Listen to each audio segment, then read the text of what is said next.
bagaimana aku mengalami dan berjumpa sama Tuhan. Tiba-tiba kamar saya berubah warnanya, terangnya luar biasa. Tiba-tiba saya merem tuh, saya lihat Roh Kudus, terangnya dia kayak makhluk ya. Dia duduk sebelah saya bisa lihat dia duduk di lantai, saya duduk di lantai, dia juga duduk di lantai. Sebelum lanjut, jangan lupa untuk subscribe channel ini. Terima kasih. Selamat datang di Sudut Pandang Kristen.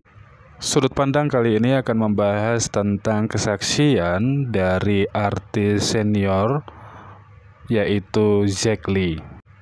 Dia membagikan kesaksiannya tentang perjumpaannya dengan Yesus dan sekaligus menjadi titik tolak pertobatan dalam hidupnya. Kerinduannya untuk mengenal siapakah Yesus atau Tuhan itu akhirnya terjawab sudah setelah ia berjumpa atau dijumpai oleh Yesus lewat karya Roh Kudusnya, dan kemudian dia bersama dengan Yesus duduk berdua di lantai. Seperti apa kesaksiannya? Simak video berikut ini. Tapi ada satu analogi yang aku pengen share, bagaimana aku mengalami dan berjumpa sama Tuhan. Menurut saya agama hal yang paling membosankan, apalagi orang-orang seperti saya yang suka mabok, yang melakukan hal-hal duniawi, semua kenikmatan duniawi. Agama dengan peraturan, agama dengan keharusan, agama dengan kalau tidak melakukan ini kita dipunish, kalau tidak melakukan ini Tuhan marah. Yesus yang kita sembah tidak pernah bawa agama.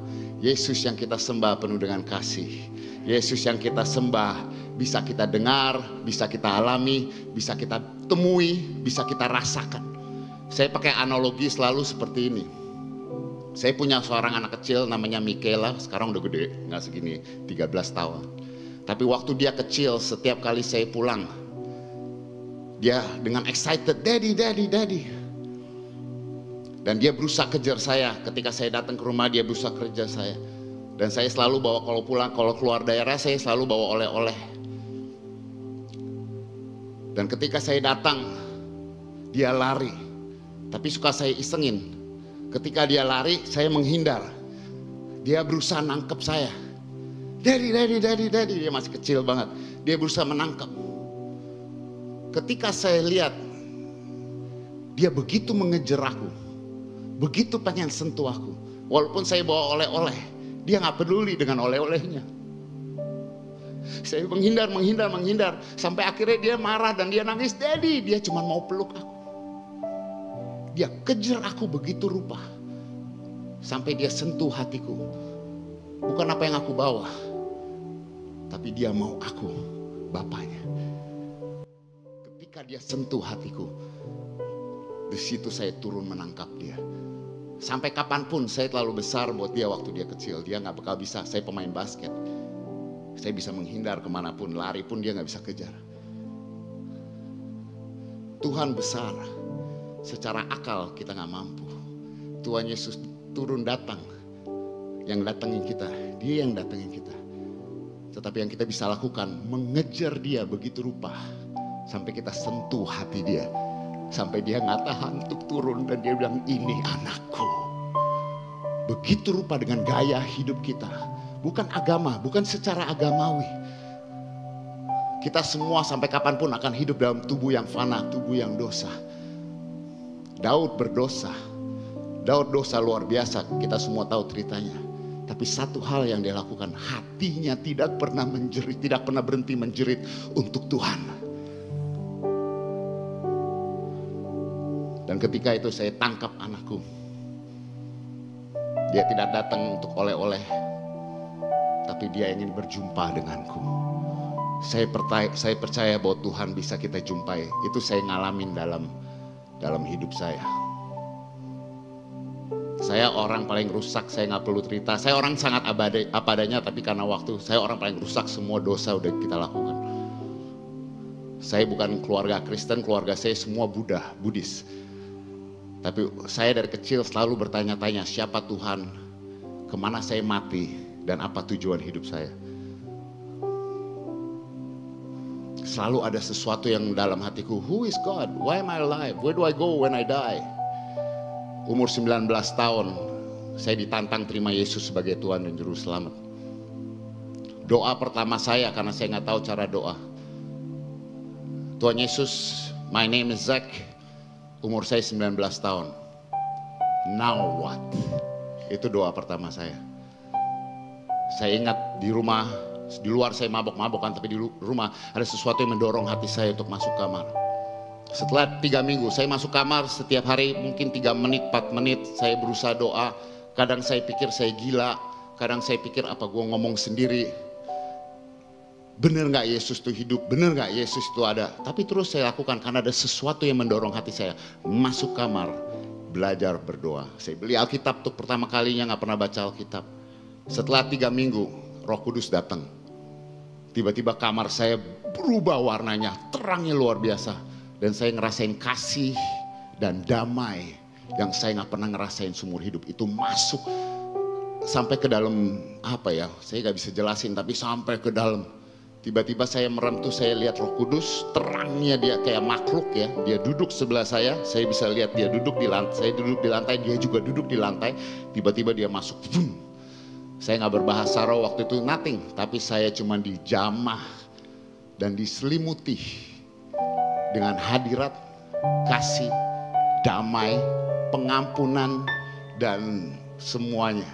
Itu pertama kali saya mulai mengalami Tuhan. Saya masih ingat dulu saya bakal masuk kamar, saya kunci diri saya. Dan saya bilang, Tuhan, if you don't come, I'm not going out. Tuhan, kalau engkau gak datang, saya gak akan keluar. Saya paksain diri saya, Tuhan, I wanna feel you, if you are real. Saya lihat alam, saya lihat nature, saya bisa merasakan nature. I know I can feel you, I know I can see you. I would lock myself, kunci. Saya begitu lapar dan haus untuk sesuatu yang nyata. Sesuatu yang real. Rugi kalau hari ini kita bilang Yesus itu Tuhan, tapi kita gak mengalami dan kita gak berjalan. Jatuh bangun is fine, sampai kapanpun kita akan berdosa. Kadang kita malas, it's fine. Kita manusia. Tetapi hati ini terus menjerit, terus lapar, terus haus, terus memaksakan diri untuk mengejar dia. Dan mungkin dia gak akan datang. Dalam video ini, Jack Lee yang adalah mantan suami dari aktris terkenal Indonesia yaitu Nafa Urbach. Ia berkisah bagaimana latar belakangnya. Ia berasal dari agama Buddhis yang tidak percaya kepada Tuhan Yesus. Tetapi sejak dia beragama Kristen, ada pertanyaan-pertanyaan yang sering muncul di dalam benaknya tentang bagaimana kehidupan manusia, tentang kematian, tentang manusia kemana perginya setelah kematian, apakah ada surga, dan lain sebagainya. Dan pada usia ke-19 dia tertantang untuk mengetahui lebih dalam siapakah Yesus itu. Langkah awal yang ia lakukan adalah dia terus berdoa. Dia terus mencari di manakah atau siapakah Yesus itu. Kemudian dia mulai membeli Alkitab dan membacanya, dan terus mengisolasi diri di dalam kamar.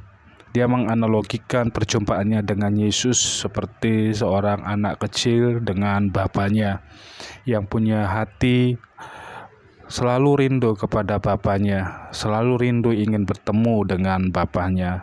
Demikian juga yang dialami oleh Jack Lee. Ia terus-menerus merindukan untuk mengenal siapakah sosok dari Yesus itu, seperti apakah dia. Kalau alam bisa dia sentuh, bisa dia raba, bisa dia lihat, maka Allah yang maha besar itu, yaitu Tuhan Yesus Kristus, pasti bukan hanya sekedar bisa ia rasakan, tetapi dia bisa merangkul dan mendekap Tuhan yang adalah pencipta. Kemudian setelah sekian lama, kurang lebih 3 minggu dia terus bergumul, membaca Alkitab dan berdoa, ingin berjumpa dengan Tuhan, akhirnya terjawab, dan tepat setelah 3 minggu lamanya dia bergumul, Tuhan Yesus menjumpai Jack Lee. Ia tiba-tiba melihat ruangan tempat di mana dia berdoa seperti terang benderang, diselimuti oleh cahaya yang luar biasa, dan dia melihat bahwa Roh Kudus menjumpai dia dengan terangnya, menguasai, bukan hanya sekedar menguasai ruangan tempat di mana Jack Lee berdoa, tetapi menguasai bahkan bagian terdalam dari tubuh atau diri Jack Lee. Dan yang ia rasakan adalah kedamaian, kasih, sukacita yang tidak bisa dijelaskan dengan kata-kata. Ada pengampunan, ada kerinduan yang besar yang dia rasakan, dan itulah benar-benar dia mengalami perjumpaan dengan Tuhan. Lalu dia mengatakan, Tuhan duduk bersama dengan Jack Lee berada di lantai. Di dalam Alkitab juga ada seorang atau tokoh Alkitab yang mengalami perjumpaan dengan Tuhan yang mungkin memiliki kemiripan dengan apa yang dialami oleh Jack Lee ketika dia berjumpa dengan Tuhan, yaitu Paulus.